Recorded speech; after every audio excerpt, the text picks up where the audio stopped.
दोस्तों, क्या आप भी उन जिज्ञासु लोगों में से हैं जो किसी कमाल के इंजीनियरिंग मावल को देखकर ये सोचने पर मजबूर हो जाते हैं कि इंजीनियर्स और साइंटिस्ट ने ये मुमकिन कैसे कर दिखाया? अगर हाँ, तो पानी पर बने ये शानदार पुल तो आपका ध्यान पक्का ही खींचते होंगे। कभी नदी पर तो कभी समुद्र के बीच कैसे सैकड़ों चैलेंजेस से पार पाकर इन नायाब विशालकाय पुलों को बनाया जाता है, जानेंगे मिलकर आज की इस खास वीडियो में। दोस्तों, हम सब ये तो जानते ही हैं कि पानी पर बने ये पुल हमारे जीवन का एक अहम हिस्सा है, क्योंकि अगर ये ब्रिज ना होते तो शायद कई गांव, कस्बे और शहर एक दूसरे से कटे ही रहते। इन ब्रिजेस की मदद से हम पानी के ऊपर से निकलकर अपना समय और ईंधन दोनों ही बचा लेते हैं। लेकिन इतना काम आने के अलावा दुनिया भर में चलती नदी पर बने ऐसे कई ब्रिजेस हैं जो मशहूर हैं, कुछ अपनी इंजीनियरिंग के लिए तो कुछ उनके आकार और कुछ अपनी हिस्टोरिकल इम्पोर्टेंस के चलते। इंजीनियरिंग डिजाइन के आधार पर पानी पर बनने वाले ये पुल कई तरह के हो सकते हैं। किसी भी ब्रिज का निर्माण जगह के आधार पर किया जाता है।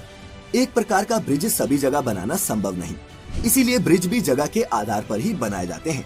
Beam bridge, suspension bridge, arch bridge आदि ये कुछ टाइप्स हैं पानी पर बनने वाले इन पुलों के। कोई भी पुल तब तक भार सहन कर सकता है जब तक उस पर पड़ने वाला भार डायरेक्ट या फिर इनडायरेक्ट तरीके से जमीन में ट्रांसफर होता रहे।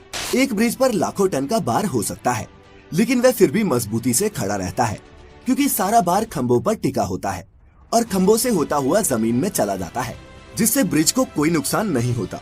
लेकिन दोस्तों, पानी पर बनने वाले किसी भी ब्रिज की सबसे बड़ी चुनौतियों में उसकी फाउंडेशन बनाना ही होता है, और पानी जितना गहरा हो ये चैलेंज भी उतना ही बड़ा होता है। फाउंडेशन मजबूत होना बहुत ज्यादा जरूरी है, क्योंकि आखिर ये पिलर्स ही तो होते हैं जिनके दम पर इस ब्रिज को स्थिर रखा जाता है।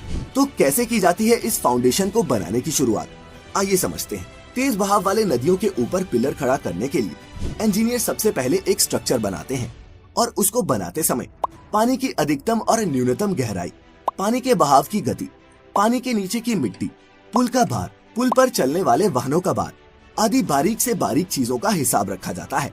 इसके बाद पुल की नींव का प्रकार तय किया जाता है, जिसके हिसाब से नींव बनाई जाती है। इस नींव को कॉफर डैम कहते हैं। पिलर बनाने के तरीके के हिसाब से कभी कॉफर डैम का स्ट्रक्चर सर्कल में होता है तो कभी स्क्वायर में। अब सवाल ये है कि आखिर ये कॉफर डैम बनता कैसे है?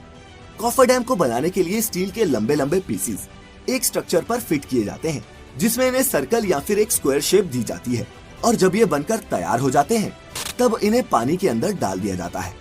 दोस्तों, इस स्टील के स्ट्रक्चर को मशीन की मदद से धीरे धीरे पूरी एहतियात से पानी के अंदर डाला जाता है, ताकि ये उसमें अच्छी तरह से सेट हो जाए।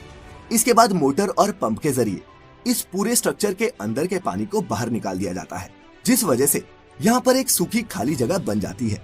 इसी सूखी खाली जगह पर फिर पिलर बनाने का काम शुरू किया जाता है, जहाँ कई सारे वर्कर लगकर इस जगह पिलर बनाते हैं। हालांकि हर जगह इस तरह से काम नहीं किया जा सकता। अगर पानी बहुत गहरा हो तो ज्यादा गहरे पानी में ये कॉफर डैम बनाकर नहीं डाल सकते। जैसे समुद्र में बीम बनाने के लिए समुद्र के तल में सबसे पहले कोई ठोस जगह देखते हैं, उसकी गहराई मापते हैं। इसके बाद उस जगह पर बड़ी बड़ी मशीनों के द्वारा खड्डा किया जाता है, जैसे बोरवेल बनाते समय करते हैं। फिर उस बोरवेल में स्टील या फिर लोहे के मोटे पाइप डाले जाते हैं।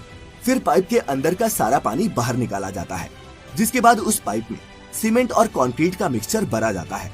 जरूरत के हिसाब से एक से ज्यादा खंभे तैयार करके आपस में जोड़ भी सकते हैं, जिससे एक मजबूत खंभा तैयार हो जाता है।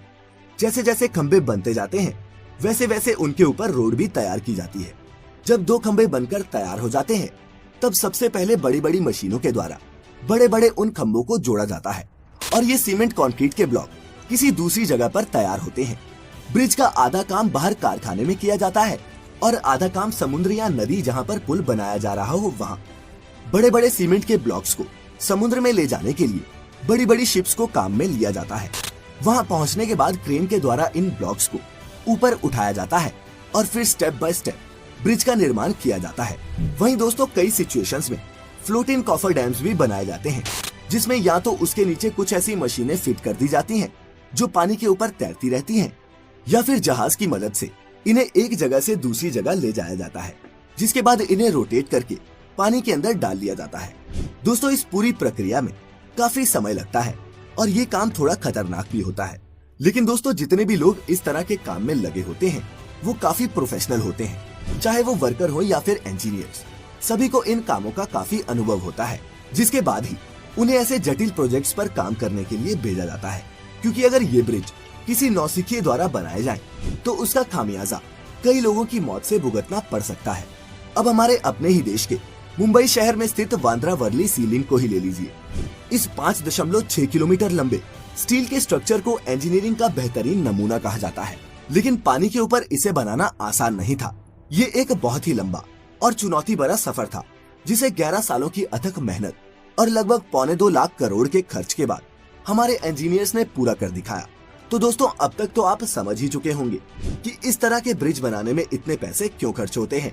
ऐसे में ब्रिज बनाने में खर्च के साथ साथ काफी समय भी लग जाता है, लेकिन इसके बावजूद भी कई बार ब्रिज फेल हो जाते हैं।